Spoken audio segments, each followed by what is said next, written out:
Резкое обострение отношений между Пакистаном и Афганистаном привело к открытому военному противостоянию, которое представители Исламабада официально охарактеризовали как начало открытой войны.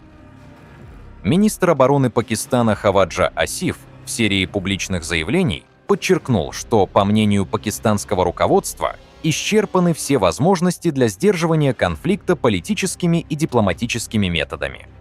Он заявил, что противостояние с правящим в Афганистане движением «Талибан» перешло в качественно иную фазу и теперь носит характер открытых военных действий. В своей риторике Асиф возложил ответственность за происходящее на афганские власти, обвинив их в систематическом укрывательстве вооруженных группировок, концентрации на территории страны радикальных элементов и экспорте нестабильности за пределы Афганистана. Отдельно он подчеркнул тезис о внешнем влиянии, заявив, что Афганистан при талибах якобы оказался в зависимости от Индии и используется как инструмент давления на Пакистан. На фоне этих заявлений пакистанская сторона сообщила о проведении масштабных военных операций против объектов, которые в Исламабаде считают связанными с правительством талибов.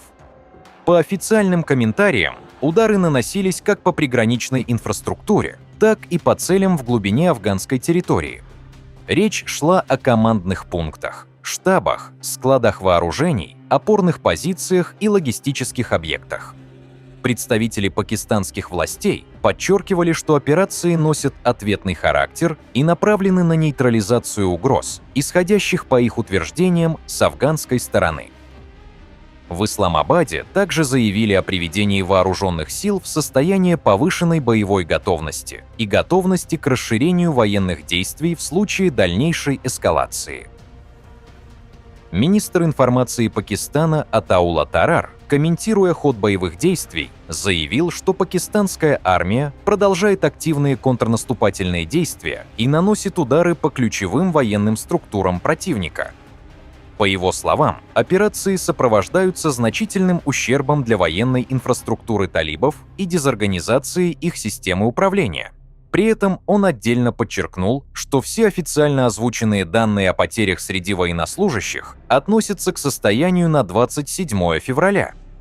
Согласно этим данным, потери афганской стороны среди солдат составили не менее 133 погибших военнослужащих, а более 200 получили ранения. Пакистанские власти при этом отмечали, что оценка потерь продолжается и информация может уточняться. Однако именно эти цифры рассматриваются как подтвержденные на указанный момент. Афганская сторона представила собственную версию событий, заявив, что действия Пакистана носили характер агрессии и сопровождались ударами по различным районам Афганистана. Представители правительства Талибана сообщили о нанесении авиационных ударов по ряду афганских городов и провинций, а также о жертвах и разрушениях. В ответ, по утверждениям Кабула, афганские силы приступили к ответным операциям против пакистанских военных объектов.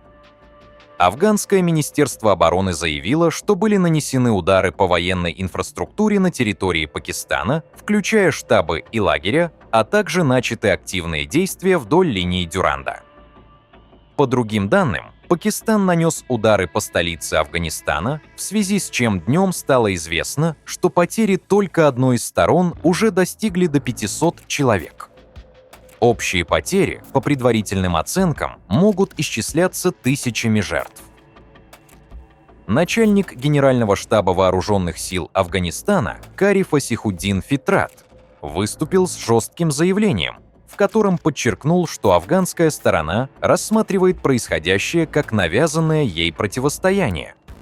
Он заявил, что афганские силы готовы к длительным боевым действиям и будут наносить симметричный, а при необходимости и более жесткий ответ на любые удары. В его словах прозвучало прямое предупреждение о том, что в случае дальнейшей эскалации пакистанская сторона не сможет чувствовать себя в безопасности даже в своих ключевых военных и административных центрах. По данным афганской стороны, потери среди пакистанских военнослужащих по состоянию на 27 февраля составили не менее 55 погибших солдат. Эти цифры были озвучены как итог ответных действий афганских сил. Афганские представители также заявляли о нанесении серьезного урона пакистанской военной инфраструктуре и о потере Пакистаном одного военного самолета, подчеркивая, что подобные действия рассматриваются как часть оборонительной стратегии. Региональные источники и афганские СМИ, в частности Tolo News, сообщали о интенсивных боях вдоль границы и о продолжающемся обмене ударами. Отмечалось, что столкновения приобретают все более системный характер и выходят за рамки локальных инцидентов. Одновременно в информационном пространстве распространялись многочисленные неподтвержденные сообщения и видеоматериалы о предполагаемых ударах по различным объектам на территории Пакистана, включая военные базы и инфраструктурные цели. По сообщениям Ariana News, Афганистан якобы нанес удар по ядерному объекту на территории Пакистана. Сообщается о сотнях погибших и раненых. Если эта информация подтвердится официально, это станет шокирующим событием. Помимо этого, сообщается, что талибы нанесли удар по военной базе Пакистана в городе Наушари. На кадре предполагаемый удар по базе, распространяемый в соцсетях. Место и характер объекта официально не подтверждены.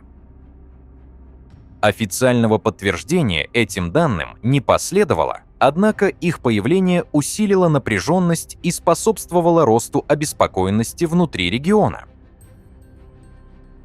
Международные наблюдатели и агентства, включая Reuters, отмечали, что нынешняя эскалация стала логическим продолжением многолетнего кризиса в отношениях между Исламабадом и Кабулом. Пакистан на протяжении длительного времени обвиняет афганскую сторону в том, что с ее территории действуют вооруженные формирования, совершающие атаки против пакистанских сил безопасности.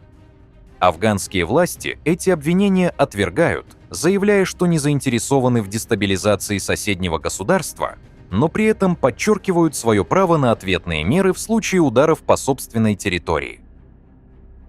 На фоне нарастающей напряженности в конфликт начали вовлекаться и внешние акторы на уровне дипломатических заявлений.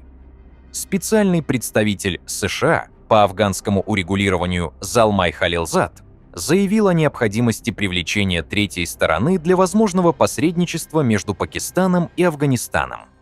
По его словам, без внешнего механизма контроля и гарантии выполнения любых договоренностей будет затруднено, а риск дальнейшей эскалации сохранится на высоком уровне.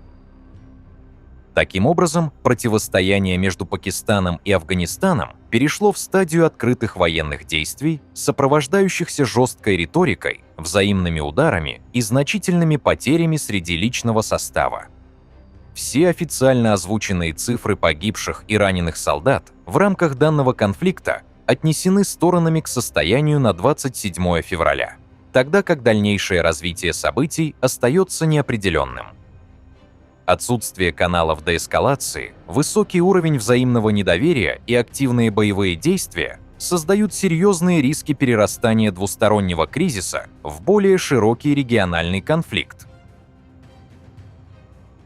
Пишите ваше мнение в комментариях и делитесь своей оценкой происходящего. Подписывайтесь на наш канал, чтобы не пропускать самые важные и актуальные новости мира и региона.